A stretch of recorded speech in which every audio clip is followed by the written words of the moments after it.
Reservations about Denver's homeless hotels, especially around security, especially as the city is about to give the operator another $8 million contract. This particular contractor has not been a fun one or a great one to work with. Democrats at the Capitol want to fine gun owners if their unsecured gun is stolen.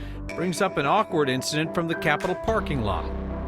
And my thoughts on the Broncos' brave move to ensure the future success of the franchise. New uniforms. Tonight on Next. It took two people getting shot and killed inside one of Denver's hotels for the homeless before the city added new security. For months, side doors were left open and there were often no security guards. Our Mark Salinger looks at questions for the operator running those places. This hotel is not like most others in North Denver. After 4 months, more than 440 911 calls, and a double homicide inside these walls, security has finally arrived at the former Doubletree Hotel, now being used as a homeless shelter. I definitely think there's opportunities for improvement. The Salvation Army started operating the hotel in December. The city says side doors were left open.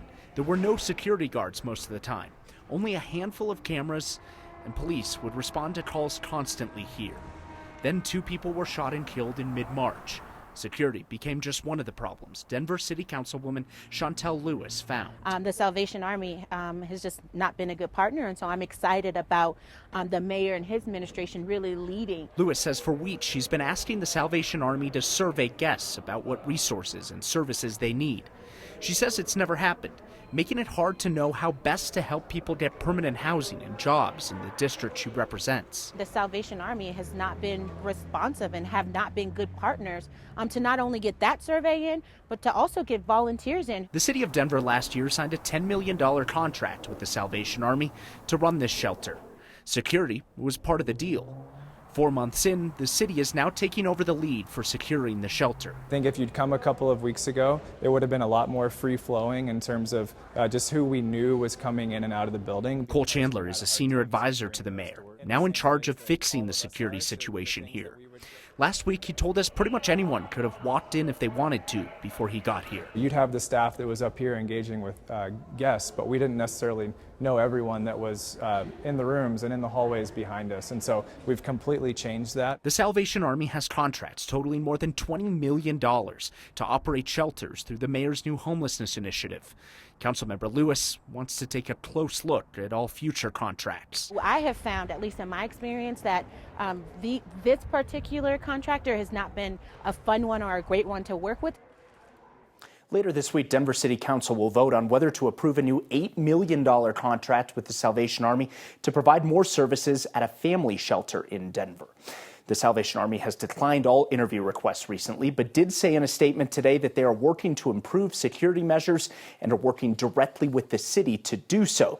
They did not answer specific questions, Kyle, about lax security measures that we asked in the past. And you noted something odd in their statement about how this hotel situation got away from them in the first place. Yeah, they say that they've experienced, quote unquote, unprecedented growth is what they say. Not exactly sure what that means, though, considering that they signed a contract for a specific number of people. Again, they aren't doing interviews on this topic, so we couldn't ask them specifically on that. But that's what they're attributing it to. More people coming in, it got out of hand. City Council is going to have some questions as well, so we'll be listening in. Mark, thank you. The city of Denver simultaneously is wrestling with how to help migrants without creating dependency issues. So that has sometimes led the city to offer resources, take resources away, and then offer them again. Take what they're doing right now with an emergency shelter. Since late last week, Denver's been using the McNichols building at Civic Center Park to shelter families who have timed out of the city-run hotel shelters. Migrant families are limited to 42 days in those hotels. Adults without kids get 2 weeks. And Denver's in this big push to scale down the migrant shelters. Hundreds of people have left the hotel shelters in the past 3 months, from 4,000 migrants in shelters in early January to 800 some today. Denver's been offering migrants bus tickets out of town if they want to go somewhere else, or working with nonprofits to find housing if they want to stay. But a city spokesperson says there are families who want to stay who could end up on the streets. So that's why the McNichols building is being used as an emergency shelter.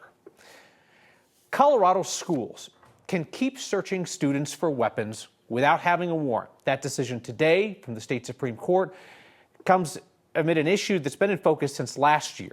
since an East High student in Denver shot 2 deans during a weapons pat-down. The case before the court was not directly related to that shooting at East. It was actually a student from John F. Kennedy High School who argued that the Denver School District violated his constitutional rights in 2019 when school leaders searched him as part of a safety plan, found a loaded handgun in his backpack. Student was arrested and tried to have the evidence of that search tossed out in court, said he did not consent to the search. The state Supreme Court ruled today that students under those school safety plans cannot expect the same right to privacy as somebody walking down the street. The state Supreme Court noted prior cases have established students do not give up their constitutional rights at school, but those rights are applied differently in the school setting. Democrats at the state capitol say getting tough on firearm thefts includes holding gun owners accountable for safer storage. A conversation made a teensy bit uncomfy because of the Republican legislator who had his guns taken out of his maybe unlocked car right outside the Capitol. A bill that passed the House today would fine gun owners $500 if their gun is stolen from their car, unless that gun is secured in a locked, hard-sided container in the trunk of the car or otherwise out of sight.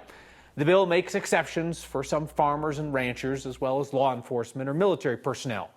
The bill's Democratic sponsors say that this should decrease gun thefts and therefore decrease crimes committed with stolen guns.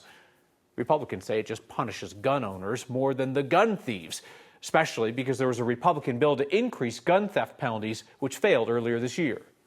We're paying more attention to gun owners than we are criminals getting guns illegally and acquiring them illegally to use them illegally, rather than gun owners that are using them to protect themselves. If you have a firearm and you have it locked in your car out of view, that should be sufficient to keeping it safe and secure. But we should not be punishing a Coloradan who is doing the prudent thing. They're putting the firearm out of view. They're locking their car. Republicans unsuccessfully tried to amend that bill to allow gun owners to store their gun in a glove compartment or console, arguing that that's secure enough. It was not secure enough for Republican Rep. Ron Weinberg of Loveland, who had 2 guns stolen out of his vehicle at the Capitol last year. Weinberg said at the time he wasn't really sure if he'd locked the doors. Colorado GOP Chairman Dave Williams has turned the state Republican Party into a vehicle for his own personal vendettas and political aspirations.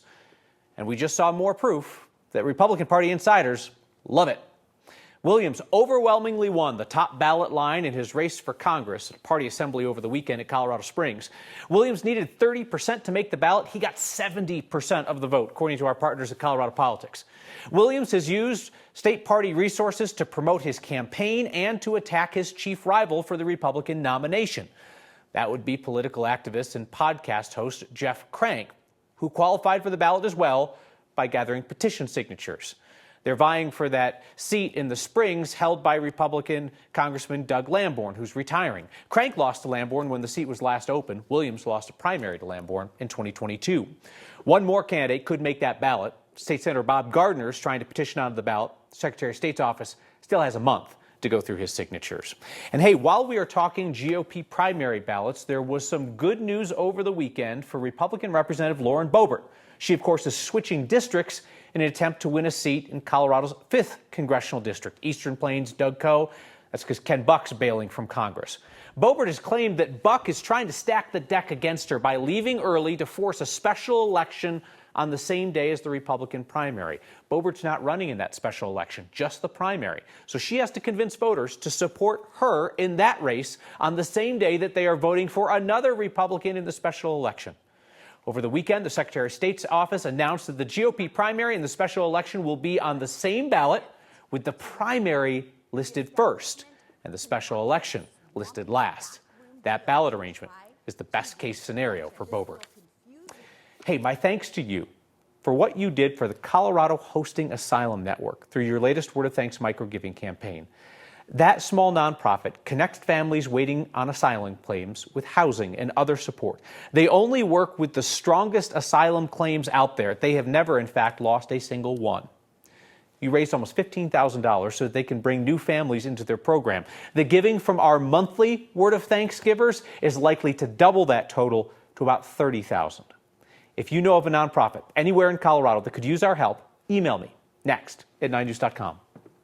The decision that comes from the Supreme Court, even in a state like Colorado where abortion is safe and legal, will impact us and our providers here in Colorado. Abortion providers here prepare for the fallout from a case before the Supreme Court this week. And Xcel predicts a slight dip in next month's natural gas bills. I suggest you save that cash because Xcel is also asking for another rate increase.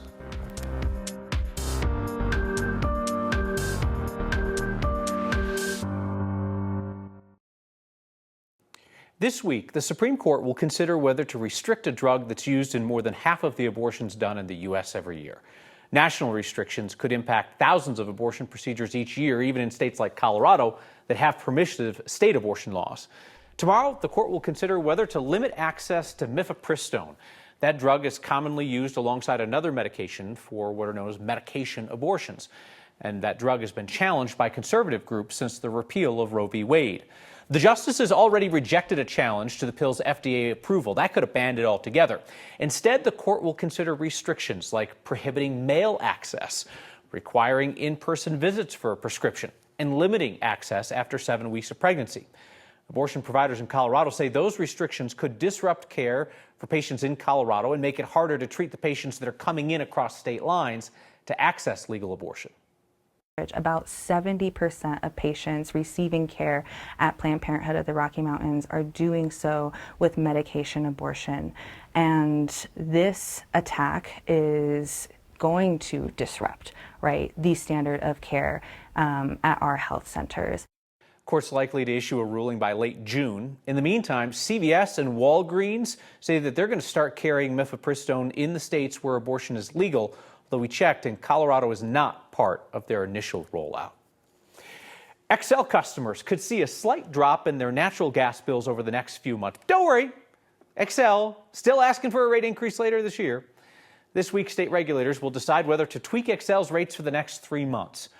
In their quarterly rate adjustment filing, Xcel says a drop in natural gas costs along with the warm winter means that customers could see about a 4% drop in their monthly bills.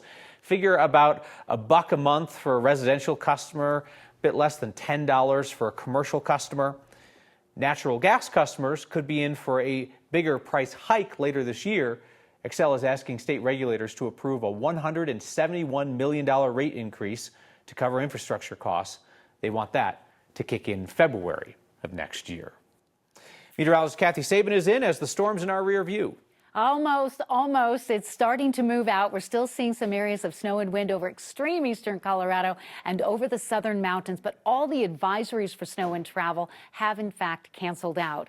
And while we're going to enjoy a warming and drying trend, the mountains might get a little more snow tomorrow. When skies clear in Denver tonight, our temperatures will drop into the teens, so a cold night. And the roads, which were slushy earlier today, will in fact be icy tonight. But we're going to kick off a warming and drying trend starting tomorrow. And look how much better the roads are than what we saw this morning with the ice and snow across I-25 and I-70. Still tracking a few light snow showers in the mountains, but again, the advisories for snow and for travel have been canceled out. A handful of totals to give you an idea of how we did with this storm. DIA at 3 inches, 5 to 6 downtown, 10 at Roxborough, and 9 in the Genesee area. A handful of more totals for you up and down the Front Range will show 3 to 6 inches for some of the foothill areas and up to a foot in some of the areas above 8,000 feet. We'll have many more of these numbers on 9news.com. Our high today, 33 downtown, 27 out at the airport. Winds still very gusty in eastern Colorado, but some improvement in the last hour. Tracking the potential for showers and severe storms out on the central plains as our storm system moves out. And with that storm moving out and skies clearing, we've got low temperatures tonight in the single digits for eastern Colorado and mid-teens for downtown Denver. Tomorrow will be a little warmer and drier than the numbers that we're seeing this evening. We'll pop into the mid-40s, but a stray shower possible late in the day. Into the 50s we go Wednesday, 60s for Good Friday, and the Easter holiday weekend close to 70 degrees ahead of the next storm and chance for showers on Monday. Another reminder that Denver's official snow measurements are practically useless. Our Chris Bianchi has a suggestion of a better way to track our city's snowfall. And how about the big move that the Denver Broncos are making? This should right the ship.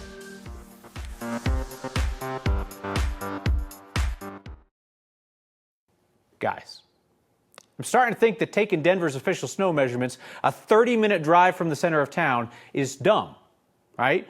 Most know that measuring our snow out at DIA skews the totals, like this year, for instance. Far less snow out at the airport in West Kansas than downtown.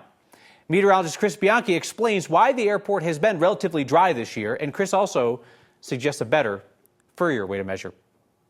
Yet again, downtown Denver seeing about double the snowfall of Denver International Airport. This keeps happening here, folks.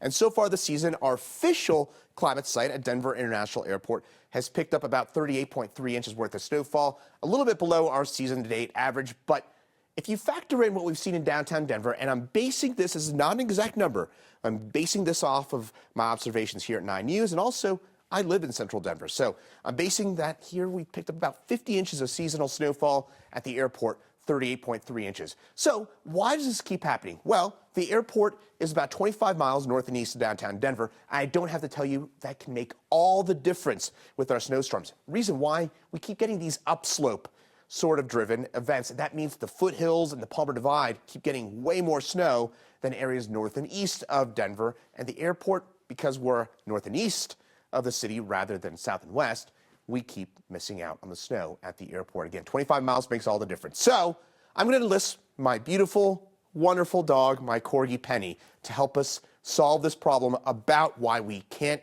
get those accurate measurements here in central Denver. So let's kind of look at it this way in terms of Corgi legs of snow. Let's think of it this way. My dog Penny, her legs are about 4 inches tall, and her body is about 10 inches tall. So if you factor that in, my dog Penny, I'm going to start measuring our snowfall in central Denver in terms of Corgi legs of snow. How about it? I once heard that that corgis are made up of leftover parts from other dogs, and once you hear it, you can't unsee it. The little legs, and like the long body, the long ears. Anyway, it's the big Broncos news that everybody's been waiting for since Russell Wilson's departure left the team with a gaping hole at quarterback. Next season, the Broncos are bringing in new uniforms. That'll fix it. Let's be real. Put on some flashy new outfit doesn't make your product any better. It's a gimmick. In fact, there's a good chance you're just trying to distract from a subpar product by putting on an eye-catching uniform. You're not fooling anyone. People out there don't want a fashion show. They want to see a quality product. You can dress up below-average talent as much as you want. It's not going to fix things. Get back to the fundamentals. Sign some top-tier talent and have them focus on doing their jobs, not what they're wearing out there. I'm told we ran the wrong video. We'll be right back. Feedback tonight about some of our friends around here. Erica says, where is Marshall? Just curious. Yeah, Marshall's been gone for a bit, and he won't be here for the remainder of this week. He posted on social media the other day sharing the plan, so I don't feel bad talking about it. He went on a very long delayed honeymoon trip, a beautiful trip with his wife to London and Paris. They've enjoyed themselves. Check it out on social media if you want to connect. Kristen loves Chris Bianchi's Corgi leg snow measuring system. Jonesy says, my wife calls Chris Bianchi badonkadonk after you called him Crispy Donkey. Yeah, Jones, that's a totally different thing, and you should talk with your wife about that.